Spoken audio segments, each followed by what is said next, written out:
के ग्वालियर में बाबा साहब की मूर्ति समाजवादियों ने लगने नहीं दी। सुप्रीम कोर्ट ने जब बाबा साहब की मूर्ति लग सकती है, देश की पार्लियामेंट में बाबा साहब की मूर्ति लग सकती है, तो ग्वालियर के हाई कोर्ट में भी लगनी चाहिए। मूर्ति लगने के लिए आई तो सामंतवादियों को हजम नहीं, मनवादियों को हजम नहीं हुआ।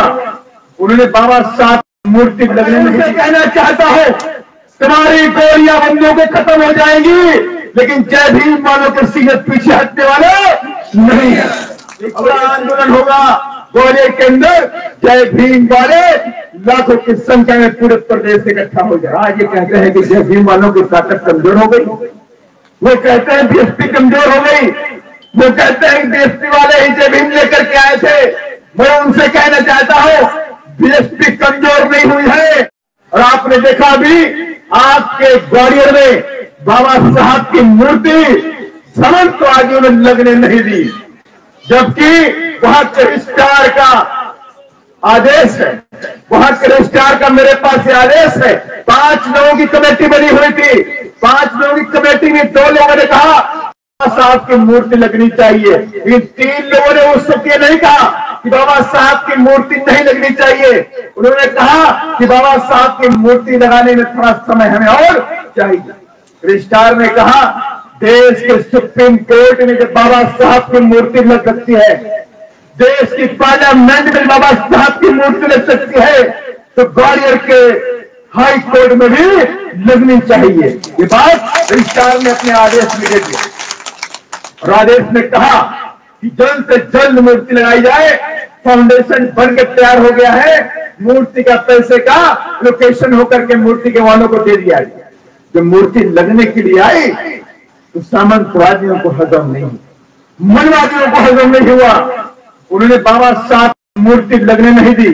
मैं इसलिए बोलना चाहता हूं आपसे, यहाँ पे जितने भी बैठे हैं मेरी समझ से जय भीम वाले हो कि नहीं हो, और मैं उनसे कहना चाहता हूं, तुम्हारी गोलियां बंदूकें खत्म हो जाएंगी, लेकिन जय भीम वालों के सीने पीछे हटने वाले नहीं है। अगर ये जय भीम वाले बाबा साहब के संविधान को न मानते तो तुम्हें तुम्हारी औकात का भी काम कर देते हैं, लेकिन हम बाबा साहब के संविधान को मानते हैं, हम बाबा साहब की विचारधारा को मानते हैं, और इसलिए हम संविधान का पालन करते हैं। अनुशासन और शासन के दायरे में रह करके अपनी बात संवैधानिक तरीके से बोलने का काम करते हैं। और मैं आपसे कहना चाह रही हूं कि लड़ाई खत्म नहीं हुई है, ये ग्वालियर की लड़ाई तब तक जारी रहेगी जब तक बाबा साहब की मूर्ति वहां पे लग नहीं जाएगी। और इसके लिए हमें तैयार रहना पड़ेगा, हमें निकलना पड़ेगा।